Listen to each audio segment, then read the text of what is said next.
Yeah. So I guess we can get started then. All right. So, as usual, lots to discuss. And for our top news, apparently solar and wind energy potential is 100 times as much as global energy demand. Apparently, then, the sky is the limit. In electric vehicles, China builds a big lead in factories. They have a capacity for 8 million electric vehicles per year. Last year, about 1 million electric vehicles were sold. Graphene again, but this time not simply electronic and photo optic graphene, now it's magnetic graphene. And with that, we can talk again about our miracle material with now memory technology. In space, um, we've got an awful lot of competition, as we've been saying in the last few weeks. And people are trying to opt out of the international one to build their own. Russia has, now China, and Richard says, what about the UAE? Will it do it as well? So, a lot of space competition. What's this about the push to give rivers, mountains, and forests legal rights? Some of us didn't think it was appropriate for corporations to be called persons, but now rivers, mountains, and forests as well. And how would it work? In biology, apparently trees talk to each other and they have a lot of lessons and they help each other. Maybe people can do that more as well. Now, for our brains, advances in brain tech are spurring the push for neural rights. Can you protect your brain from interference by Facebook and Google? Is it time to work for our neural rights? And in um, health and medicine, we now can persuade the body to regenerate its limbs. Wow. Are there any limits? Because you know that deer can regrow their antlers, humans can replace their liver. What else might be possible? So, Richard, getting on to all this, what's this about our top story that solar and wind energy being 100 times as much as global energy demand? Now, this is something that I've been saying for a while. Uh, I did some research myself and found out that every day the sun uh, puts 100 times more energy on our planet than we use. So I've thought that this means the sun can power our whole uh, energy system. And now here we have other people who are now saying the same thing. And uh, what really leads them to say this is in the last 3 years there's been significant drops in the cost of renewables in both solar power and in wind power, and they're looking at what this means, and they say that solar and wind potential is far higher than that of fossil fuels and can meet the world's global energy demand many times over, and this unlocks huge benefits for society. With current technologies and available locations, we can capture enough energy to get more than 100 times what we need.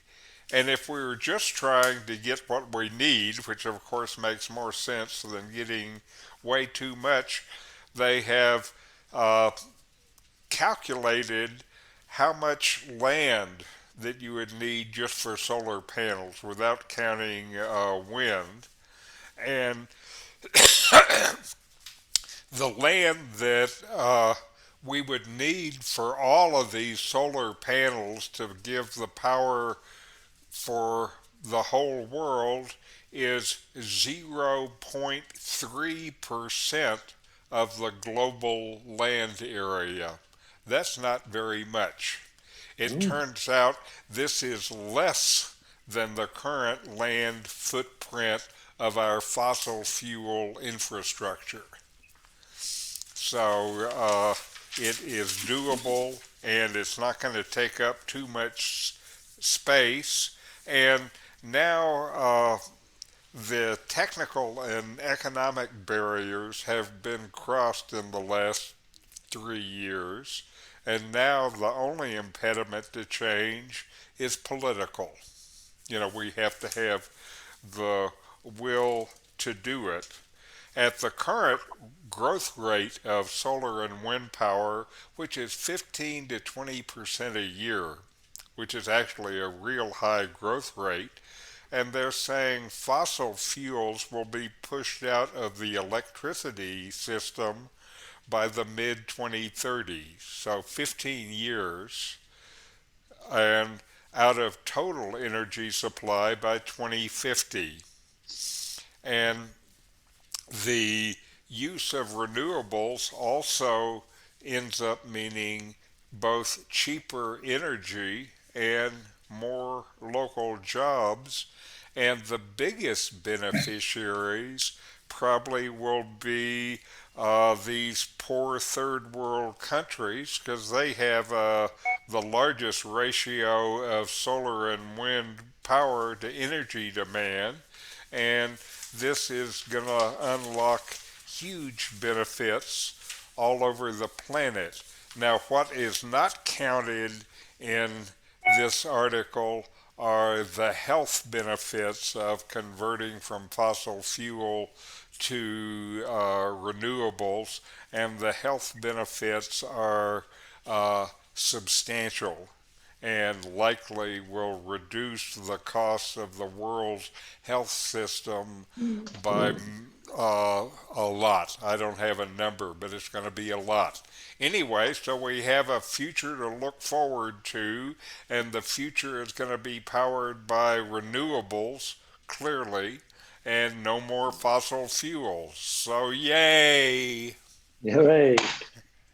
Any Can thoughts? I be can I be a Debbie Downer on this one? Sure. Oh, Well, it's just it's a concern I have, and I don't know the answer, but I think it's something that comes up in this topic because I'm all with you that about all this. But what comes up when I hear people that have doubts is the need for rare earth metals, something that China has a major, not a monopoly, but they have, I think, the major supply of rare earth metals. And I haven't read up on it, but maybe it's something just to keep on a lookout for a good article to demonstrate whether that is a legitimate constraint. I think it is somewhat of a constraint. Now, the use of rare earth metals in energy, there end up being two of them. One is still in the lithium ion battery technology, particularly their use of cobalt. Uh, that's an issue. The other place where these rare earths are used is in the motors, like in the magnets for the motors. Like the So, turbines, wind turbines. wind turbines and the electric motors that are in the electric vehicles. Uh-huh. Okay. And so, in the case of the energy part of it, the battery part of it, there is an immense amount of work going on to have other battery technologies besides lithium ion. I think next week one of the stories I'll talk about is a organic recyclable battery that doesn't use any precious metals. So that part of it, I think we are going to work our way around with different technical solutions. I don't know what we're going to do about the motors. I also wonder if or when the a renewable energy becomes so widely available and cheap, then I have a feeling that there's going to be a lot more applications, and in particularly those parts of the world that requires a lot of power for heating and things like that, might just make a big difference in the current level of demand, and so there might not be quite as much, um, like it did 100 times over. It might be exaggerated, or maybe not.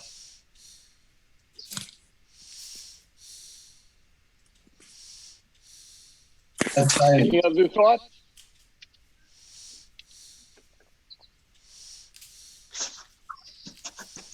Digital electric vehicles. Apparently, China has a big lead in what their factories can produce.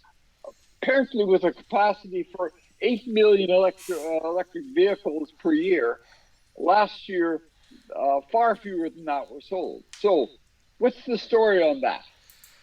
Now, the big picture is that China is investing in more EV production capacity than the rest of the world combined. So, right now, with factories that are currently built and building in China, they're looking to have capacity by 2028 of 8 million cars a year. Europe altogether has capacity in 2028 for less than 6 million. And the USA, the commercial leader of the world, has capacity in 2028 per current plans of about 1.4 million.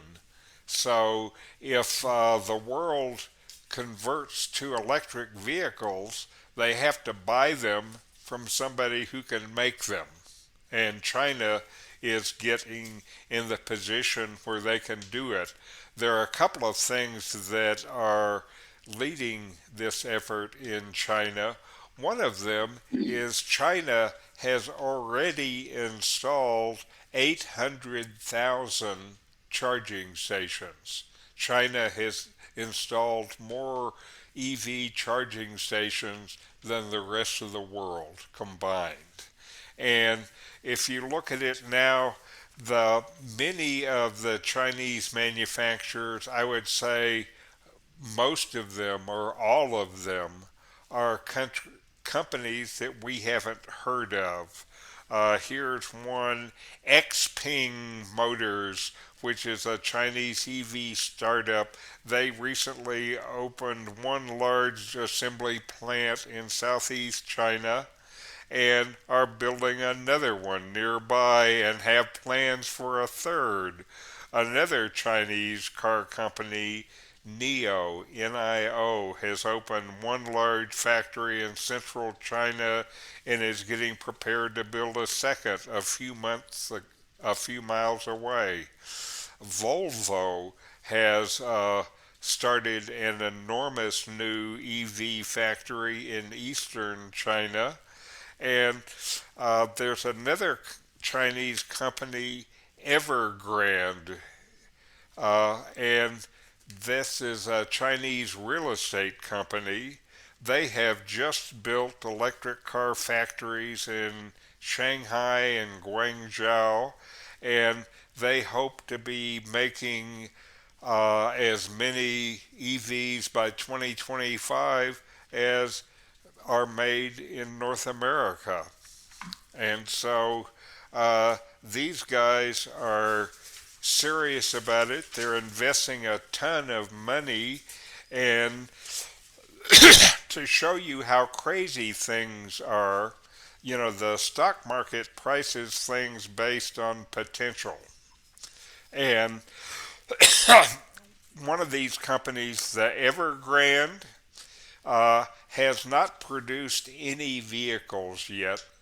They have gone public, and the total value of stock in people's hands is almost the same as General Motors. And Evergrande hasn't made a car yet.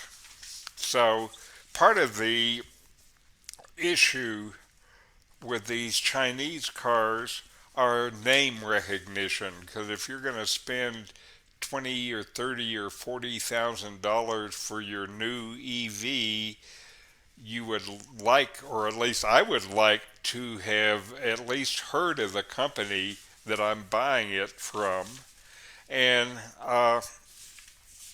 another issue, at least for the Americans with the Chinese cars, is Trump. Remember him and his trade war with China?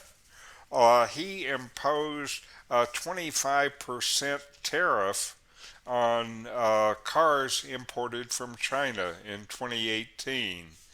Uh, and while there is a new sheriff in town with Joe Biden, uh, Joe is not just going to unilaterally drop that tariff when he's still in this middle of trade battle with China, because just dropping it unilaterally would be a stupid tactical thing to do when you're in a situation like this. So China may make a lot of cars, but they're going to be expensive in America. Maybe the difference in price will encourage more American manufacturers to get in the game. But to me, again, the bottom line of this story is China is preparing to be the dominant player in the world's EV market. Any thoughts? Well, for one, I think that people might go and buy a Chinese car because it's a lot cheaper in another country, and the U.S. is going to lose a lot of business that way.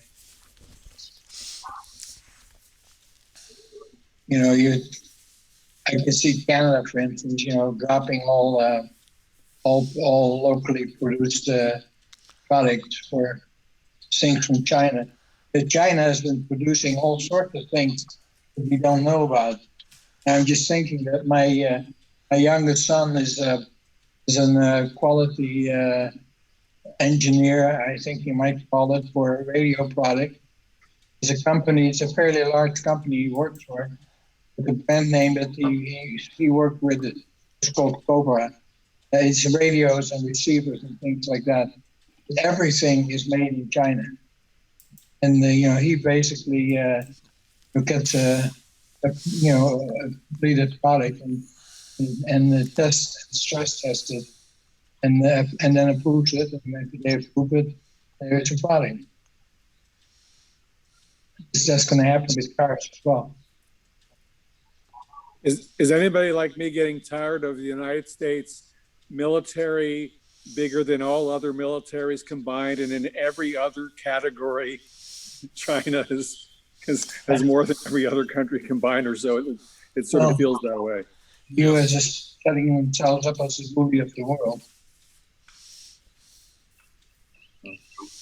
Well, for me, that's one of the reasons why I really want the U.S. to start investing in renewable technology so that we're doing something in the U.S. that is actually leading edge products that are needed by everybody in the world. Isn't China like making all the solar panels now? Hasn't that bus already left the station? The China can be in a problem where they're making all the solar panels, which is now all of their technology to do that is old technology. And so, what is going to have to happen for the future is all of the technology that presently exists is going to have to be upgraded to the new technology, and that makes tremendous opportunities for somebody besides China. So, China's advantage now becomes a disadvantage because before they can make the new technology, they have to tear up the old technology. So EV manufacturing is changing real fast, and uh, that means that there are opportunities for players besides China. Richard, how do we know at what level the technology really is at this point?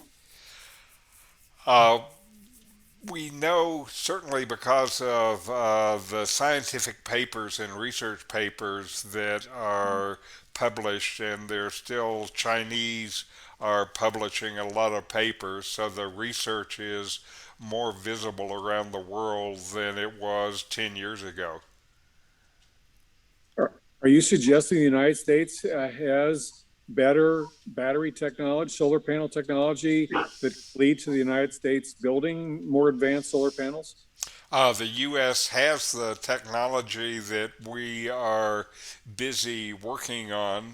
There's going to be a transition in solar panel manufacturing that has different material and different processes and everything else. These perovskites, which are a different crystal structure that is more efficient than silicon. And so there's this new generation of the technology that is getting ready to come out of the research labs and go into production around the world. And most of that research is being done not in China, but in places like Cincinnati. I will drink to that. The research is done in the West, but the production is done where the labor is cheap. So corporations tend to shift their production and the jobs to low-cost areas like China. Yeah, that's exactly what I'm doing. Right now, Mexico? China produces 97% of the antibiotics that are used in North America right now, and produces 80% of the chemicals that are used in the Western pharmaceutical industries. Oh, wow. Lordy. Keep So, your like, friends close and your enemies closer, they say. It's like, whoa. Yeah. Yeah. I talked about electric vehicles, but you also want to talk about graphene. And so today, what's this about magnetic graphene? Well, again, we've heard about graphene as the miracle material, and we've heard about its application in electronics with the kind of next generation for microelectronics technology to replace the semiconductor technology, and also how graphene will be an enabling technology for the next generation photo optics that will be the 5 and 6G technologies where everything is a lot faster. Graphene, since it's a miracle material, can do more than those other miracles. And one of the things that they are trying to do is to be able to shrink uh, what is used for computer memory. You know, now a lot of the computer memory is either semiconductors or magnetic memory on disks and things like this. And uh, that's fairly big in terms of the space that it provides. So, one of the things that they are looking at very seriously to reduce the size of the memory components is what they call spintronics. And what spintronics uses is it's not even anything as big as an atom. Spintronics uses the angular momentum of an electron to be able to store and retrieve energy. So they're able to manipulate the electron to change its spin and then be able to read the spin of the electron as a 1 or a 0. And it turns out they have figured out how to use graphene in spintronics, and this may end up being the kind of memory devices of the future that powers everything from your smartphone to your big computers.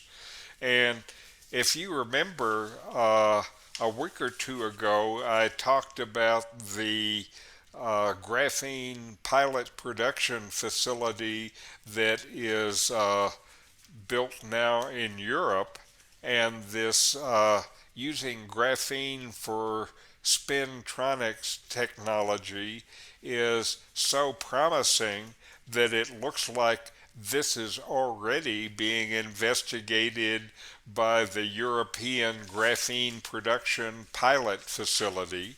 And so this is technology that the scientists really believe in, and they believe in enough that they're trying to figure out how to put it into production. I don't know what they're going to do to get memory smaller than this. It seems to me to be using an electron, a single electron, as a memory bit is about as small as you can go, but I'm sure in 10 or 20 years we'll think that's too big too.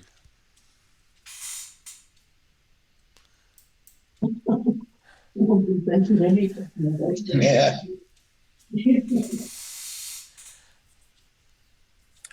Richard, are you talking 5 years, 10 years, 15, 20? Any 10 speculation? years, 10 years probably. And again, the electronics industry around the world is putting an immense amount of effort into this generally because, we have hit a wall with silicon technology, and to keep making things smaller and use less energy is a major effort all over the world, and they're trying many, many different things. It looks like for memory, this spintronics is the leading candidate for the memory of the future.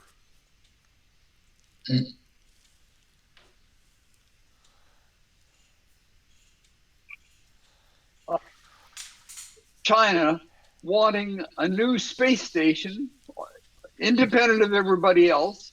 And we know that Russia has done that. Who else is doing it? But what does China want from its space station? Well, the easiest answer is what China wants is they want to be a player on the big stage, space stage. And a way to do that, they think, is to have their own orbiting space station. This is actually encouraged by changes that are happening in the International Space Station. It's actually heading into its final years, so it's no longer going to be active in a few years. I don't know how long. And the ISS going out of use is the thing that I think propelled the Russians to now make plans for making their own space station. So the Russians are going to have their own space station, and there also are two companies, Axiom Space and Sierra Nevada Corporation, that are aggressively pursuing plans for commercial space stations as successors to the ISS.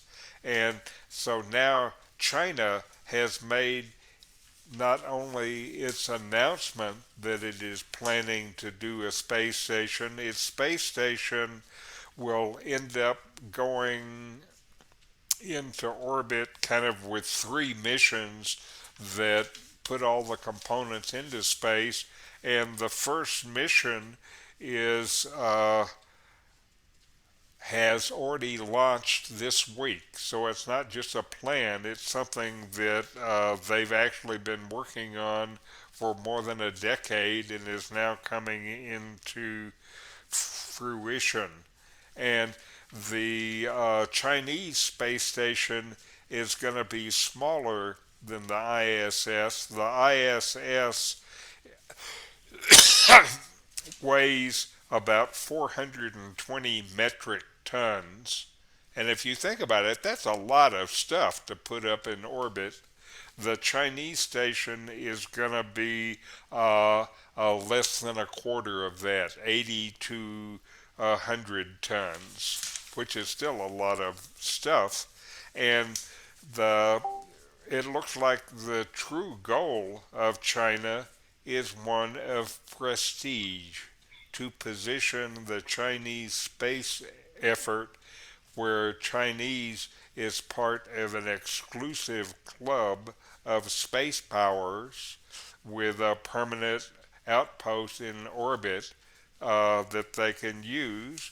And they think that this signals to the world that China is openly contesting with the U.S. for space leadership and that China is a capable partner.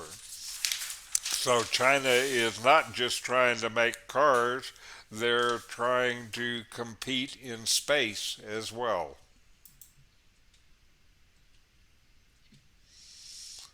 We lost you, Fred. We've still lost you. Well, what do you folks think about that? The Chinese space race.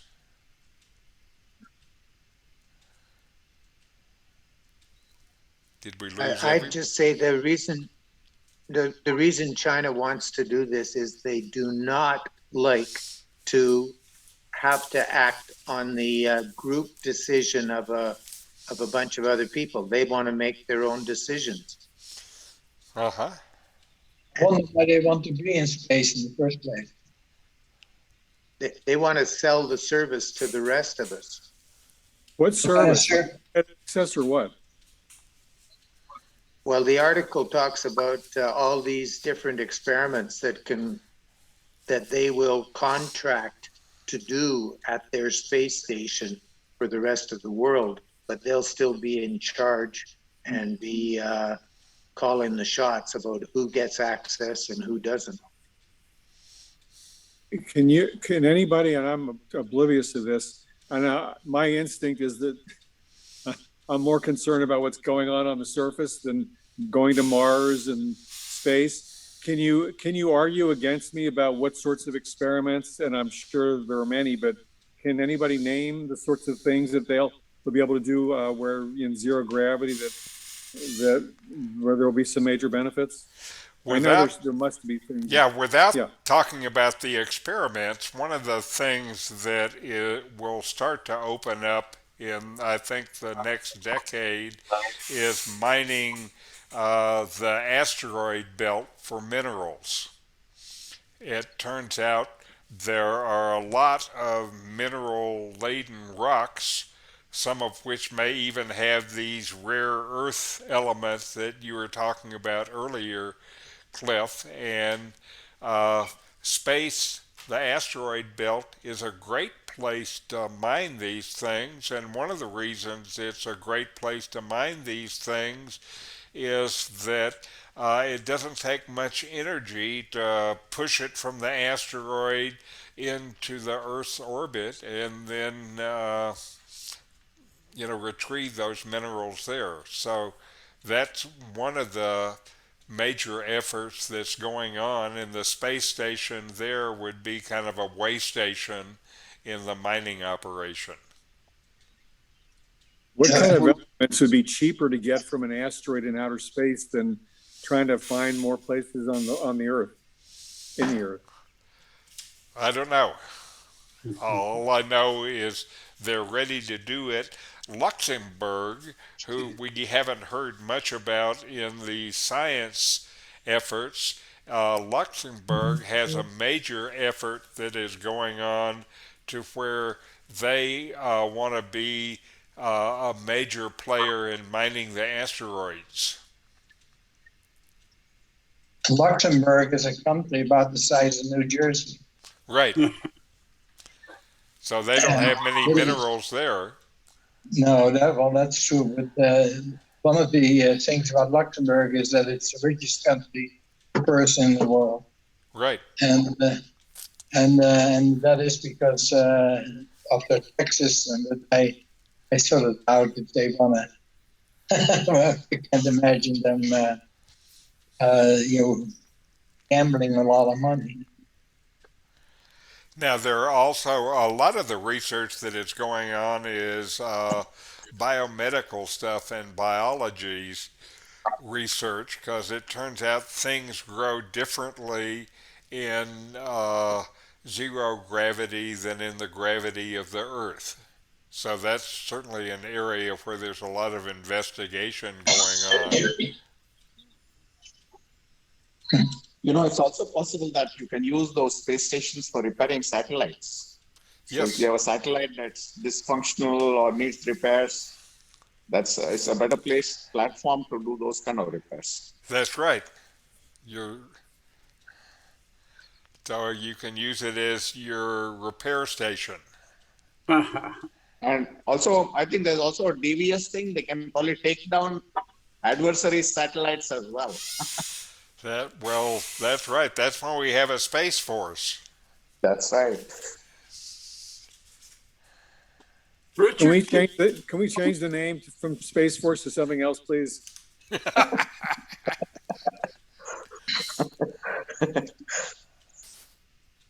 I don't know whether I can be heard or not. You can. Yes. Oh, good. What's this about a push to give rivers, mountains, and forests legal rights? Why are they doing that, and how might it work?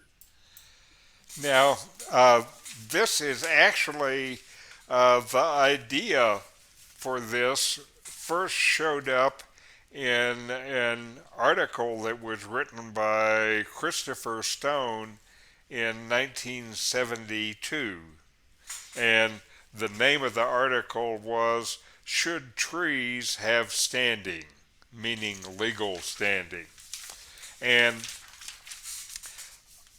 presently in Australia, there is a community effort on the Margaret River south of Perth where the community has called for the river to be recognized as a legal entity with the local council as its custodian, and the people on the local councilor are saying that a right of nature approach has majority approval on the council, so they're supporting it. And this is really part of an emerging international rights of nature movement that aims to address the way that Western legal systems treat nature. Presently, they treat nature as property, and they don't deal with the living world that is on the property. And so what they're trying to do is to use the Western legal constructs such as personhood and a rights-based approach to shift the status of nature from property to a subject in law in an effort to protect the natural world. And in the last decade, the rights of nature movement has grown from one law adopted in a small community in the U.S. to a movement that has seen countries enact laws and even constitutional protections recognizing the rights of nature. One example of this, in 2008, Ecuador became the first country to enshrine the rights of nature in its constitution.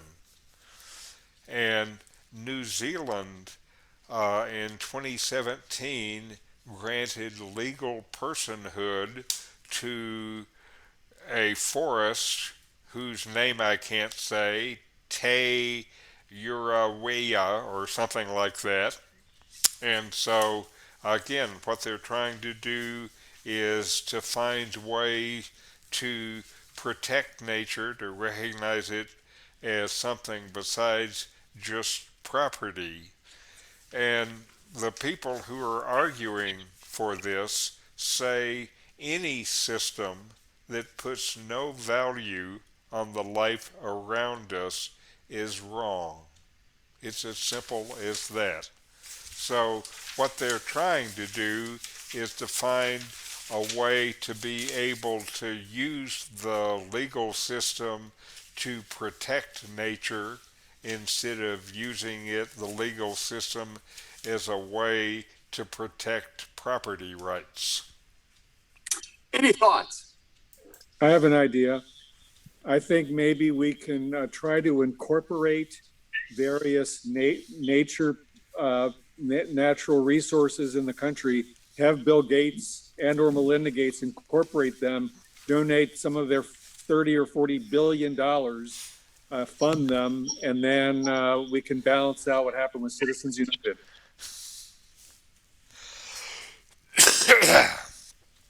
Good idea, but the divorce needs to be settled first. What does? The divorce needs to be settled first. No, they can chew gum and walk. I think it's an interesting idea. I never thought of that. It actually sounds like you could do it, maybe. Johannes? I think this has broader implications because are we going to give rights to animals too? We're slaughtering animals and having them live in terrible conditions. Are they going to have rights for we can also included in this? Richard? It's a good question. I know that several animal rights groups have attempted to get personal rights to chimpanzees and gorillas and lost the cases so far. Yes. They have challenged it in New York State Court and federal court and stuff, and not made much progress. And I'm talking of chimpanzees and gorillas, which are primates, large primates. So, for what it's worth, I thought I'd mention that. By the way, I watched all 4 episodes of The Secrets of Whales on Disney Plus, and if you watch that, you will agree that whales should have rights. It was an amazing special. I recommend it to everybody if you have Disney Plus. So we should give rights to whales and to octopi. Sure. No more calamari, huh? Well, moving on from rivers and forests and primates, how about trees? And apparently trees already talk to each other and they help other trees, and maybe that provides lessons for us all. Richard, tell us about it. Well, it turns out that trees It looks like communicate with each other and cooperate with each other. That's what I think that maybe humans should do too. Trees, it turns out, are social creatures, and they communicate and, as I say, cooperate. And trees, they have found out, are linked to neighboring trees by an underground network of fungi that resembles the neural network of the brains. And here in one study, they saw a Douglas fir that had been injured by insects. It looks like it sent some kind of chemical warning signal to a nearby ponderosa pine, and then the pine tree started producing defense enzymes to protect against the insect. So the trees were sharing information that actually is important to the health of the whole forest. And uh, trees have been known also to share nutrients at critical times to keep each other healthy. And trees in a forest, it turns out, are often linked to each other by an older tree uh, called a mother tree or a hub tree. And these mother trees can actually facilitate the growth of seedlings. And what they have been able to show using carbon isotopes to be able to trace the movements from one place to another, that they've been able to show that old trees would pass carbon and nutrients to the little seedlings at crucial times in their life to help them grow. Uh, and so they do this with a special kind of fungus uh, that grows through the soil and picks up nutrients and water and brings it back to the tree. And it turns out pretty much all trees and plants, with the exception of a small handful of plant families, have relationships with these fungi, and they use the fungi in order to survive and grow and produce. And the fungi are dependent upon the plant or the trees because fungi don't have leaves, so they can't produce the carbohydrates that they digest. So those are produced by the trees, and so the fungi have something to eat. So the fungi gets nutrients and the trees get nutrients. It's a nice symbiotic relationship. And the implications for this actually are pretty significant. There's a case that they talked about in the article about birches in Douglas fir forests, and for a long time birches were considered weeds, and so there's a huge program to spray herbicide on these trees to get rid of them because the foresters viewed the birches as competing with the Douglas fir, competing for light especially. Uh, this researcher looked at this, and she felt like, eliminating one of the trees probably wasn't going to be good. She saw that in forests where the birches had been eliminated, there was more disease in those forests, and so she started to study the relationship between the birches and the Douglas fir, and found out that not only did the uh, birches protect in the trees against disease, but that the more the birch was shaded the Douglas fir, the more carbon they sent to the Douglas fir. So there was a transfer from the birch to the fir that was helping the fir and mitigating the fact that the birch shaded it.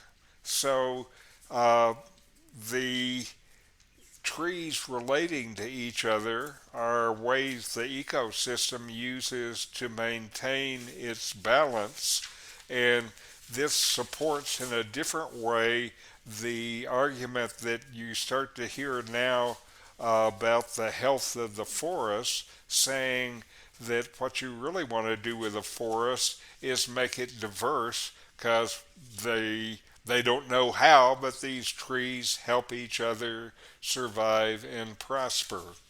And so, again, I figure if trees can help each other survive and prosper, maybe we can too. Any thoughts? I first read about this communication between trees in a book called The Lab Girl by Hope Jahren, Uh-huh. Jahren. And she's a chemist, scientist. She's been at Georgia Tech, Berkeley, University of Hawaii, and is now at Oslo in Norway. And she wrote Lab Girl, off the title, but it's a memoir, basically. And alternate chapters talk. One story is the development of trees and how they begin to communicate and so on. And the other alternating chapters are how she grew and survived as a young professor and graduate student and professor in academia. And she does one explanation of this whole process of the communication. She relates it, not explicitly, but implicitly, to the growth of people and humanity too. You like it, I think. I have trouble hearing. Is everybody else having trouble hearing you? Yeah, I do. Yeah, you're going in and out. Your voice is like kind of like last week with Fred. I don't know. I'm not sure what the deal is there. Sorry, Well, it's It's better? the internet. Yeah, it's better this way, right? Okay, well, the book I was recommending was by Hope Jahren, Jahren. It's called Lab Girl. Lab is in a laboratory. And it's just, and it's not new. It's been around for several years, so it talks in a different way about what this article is about. And the woman that this article is about is Suzanne Simard, Simard, and she has a new memoir entitled Finding the Mother Tree, Discovering the Wisdom of the Forest.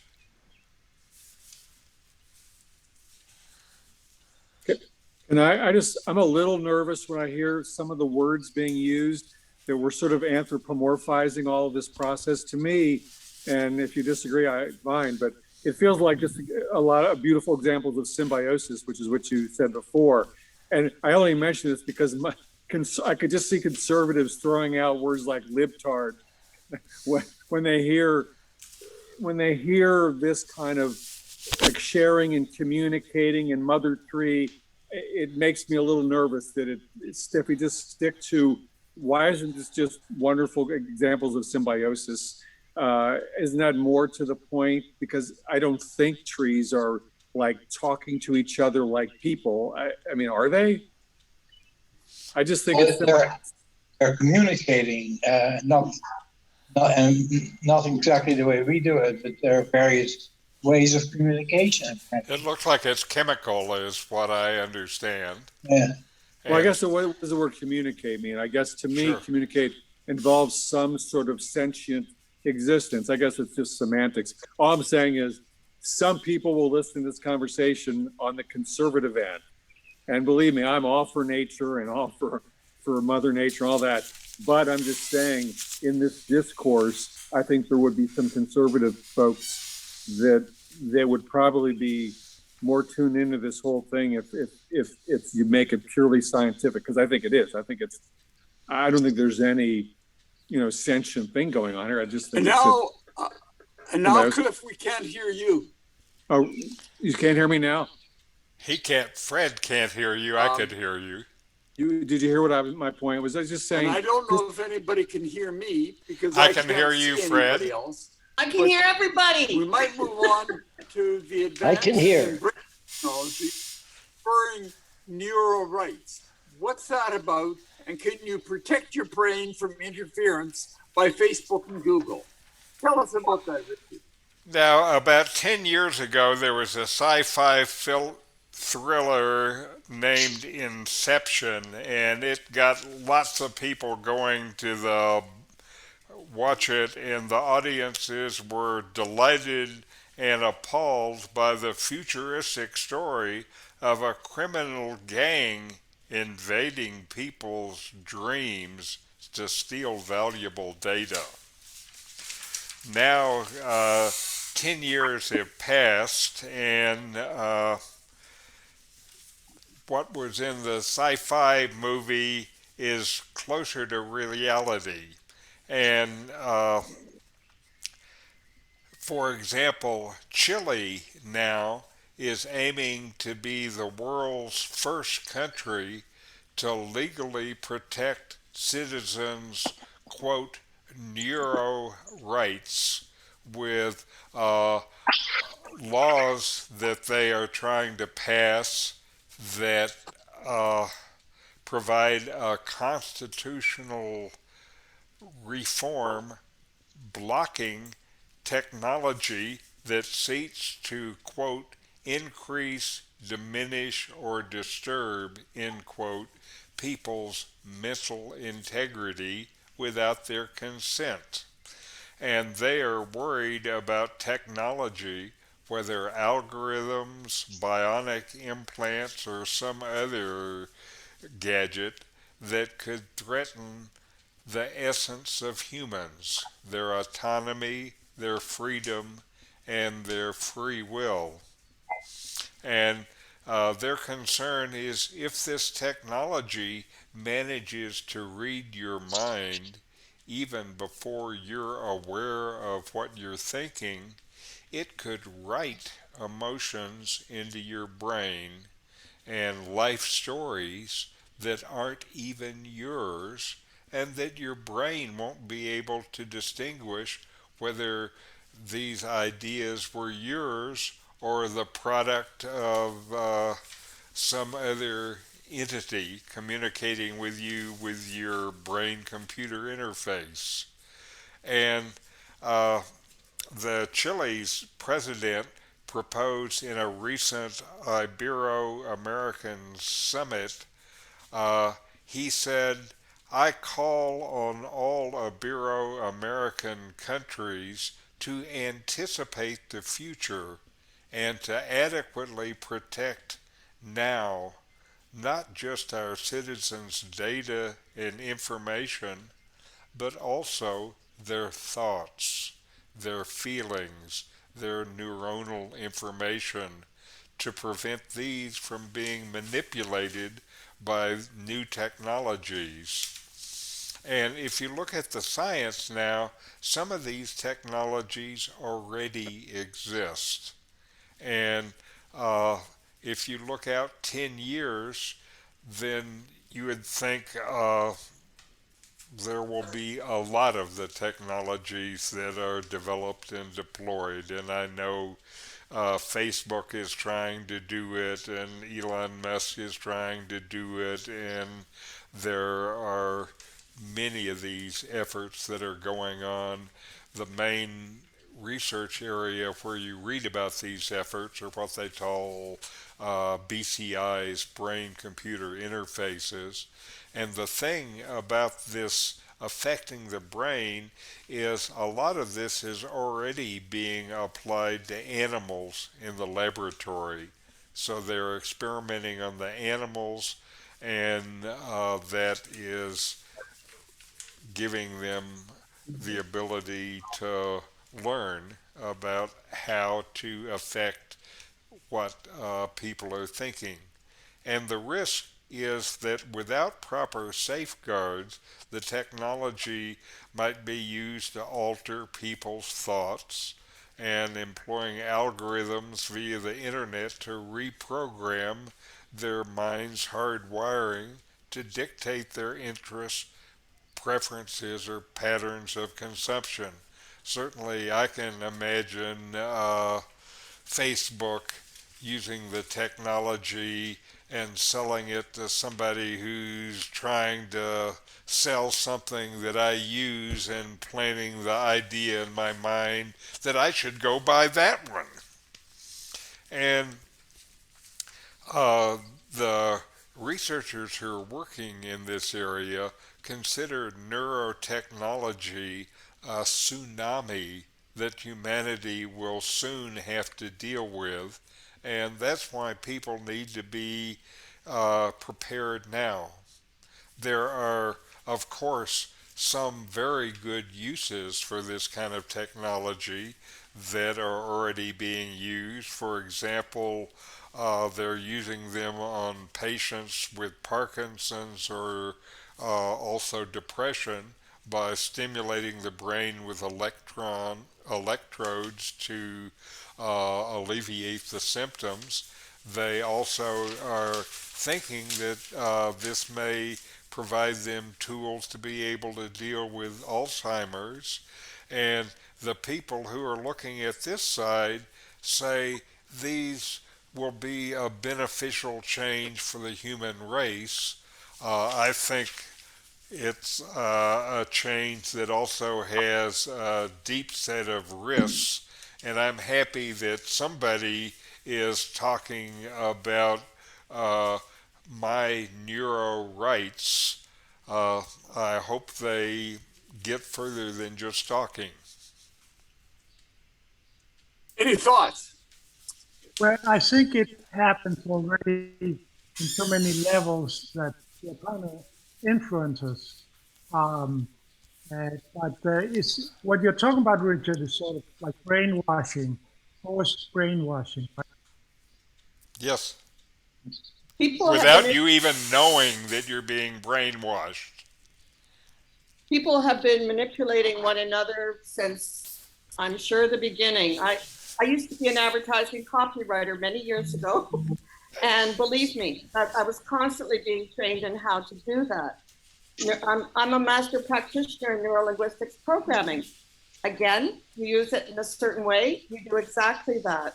I mean, I'm beginning, what is free will anymore? I mean, it's it's just reached another level, a more sophisticated level. But I don't even know that it's more covert than it ever was. Most people seem to live their lives in a trance, unaware of all this. And even if we are aware of it, are we changing it within ourselves, or just saying, yeah, I accept that this is happening.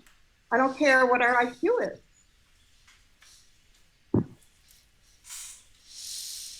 As somebody who spent some time as Hello? a marketing executive, I certainly understand what you're saying, that we're in a sea of this and there are people very actively trying to use this now, and they're getting better. The internet has actually made them a lot better at identifying people, figuring out their preferences, and figuring out ways to target them. I think this takes it to very much a whole new level. Well, Richard, maybe we can move on to our last story. You've been talking about persuading brains from doing things, and now how about persuading the body itself to regenerate itself, to regenerate its limbs? What's that about? This is another story where it's really focused on the work of one researcher, Michael Levin, who is a developmental biologist. And he has been particularly interested in biological systems regenerating themselves. And one of the things that he's interested in are these little creatures, worm like creatures, planarians. Planarian. Because if you cut off its head, it grows a new one. Simultaneously, its severed head grows a new tail. And they've discovered no matter how many pieces you cut it into, uh, you will have as many new worms. Their record when they've tried cutting them apart is 279. So they cut a worm into 279 pieces, and then somehow each piece knows what's missing and builds it anew. So he has been using electric signals, not dealing with the genome of the planarian, but he's using electrical signals among the worm cells to encourage this kind of growth. And he thinks by altering this electric patterning, he's kind of reprogramming the worm's body so that it can grow these new parts. And he believes further that mastering the code of these electric charges in these tissues will give scientists an unprecedented control over when and how they grow.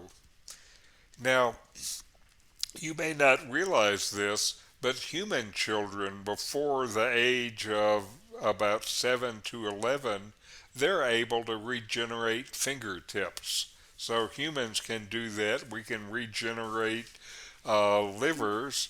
And so why can't human growth programs be activated for other body parts, severed limbs, and things like that? So this is really the direction that he's going in, and he has been researching things like how do our wounds know how to heal?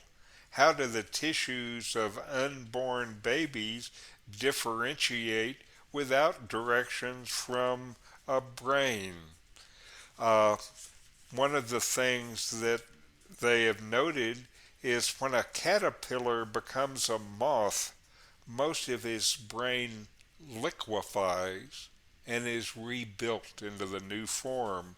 And yet, researchers have discovered that memories can be preserved across this metamorphosis. So, there's more going on than we know about, and he thinks that cells in our body use bioelectricity to communicate and make decisions among themselves about what they'll become. And that there is not this big blueprint, but rather the body cells communicating with each other and deciding where and how to grow. And he thinks if we can understand the way they create these three-dimensional shapes, that we can do almost anything. And uh, this electricity is integral to cellular life. If you look closely, cell membranes are studded with tiny valves known as ion channels, which maintains the cell's negatively charged interior and positively charged exterior, and they allow charged atoms, ions, to flow in and out, and these ion channels open or close in response to the voltage outside, leading the cell to change its behavior in response to the electrical system. And another interesting thing they did to kind of demonstrate that when animals develop, they don't follow a script. Uh, they ended up doing an experiment where a researcher bathed a frog embryo in a voltage sensitive dye. In the area where the face would later form, he saw an electrical pattern which resembled a paint by numbers puzzle with the glowing image of a face.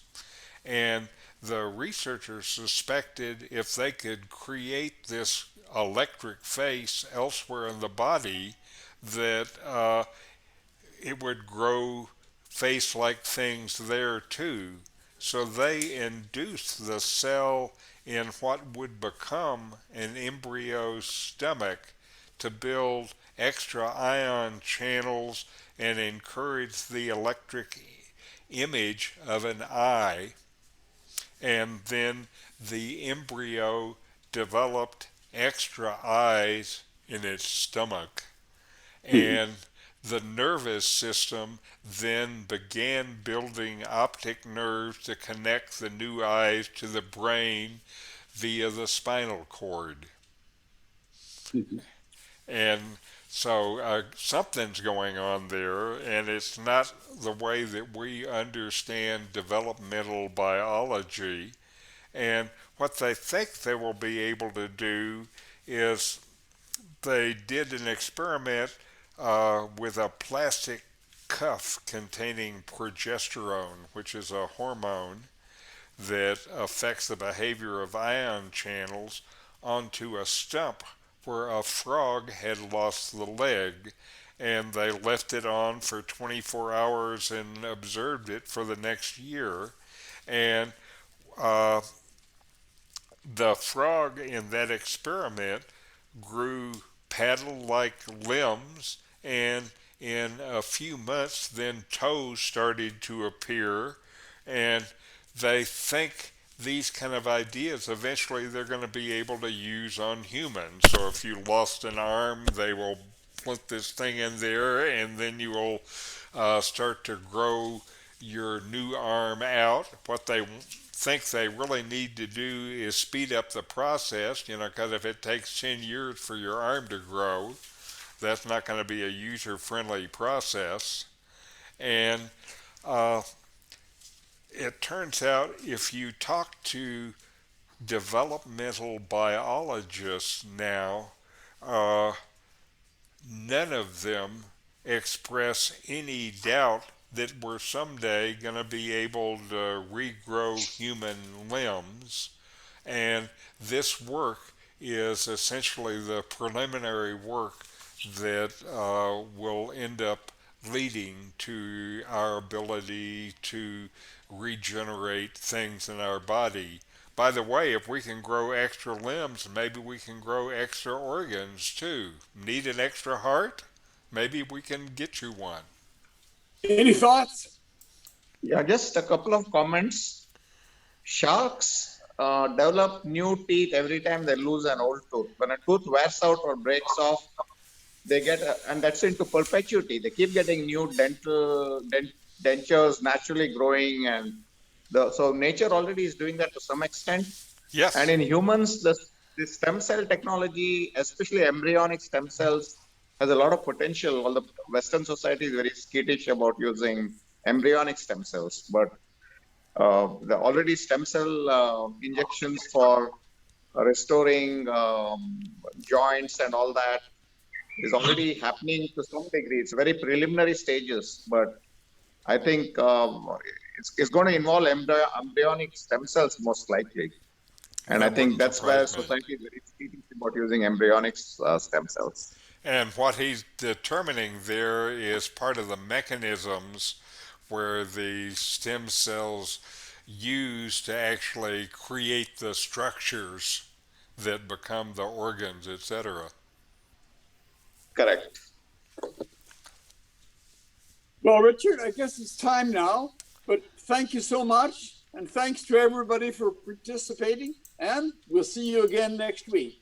Bye for now. Thank you. Thank you. Thank you, Fred. Thank you. Thank you, Next Richard. week. Very interesting. Thanks very Okay. much. Thank you. Adios. Adios. Adios.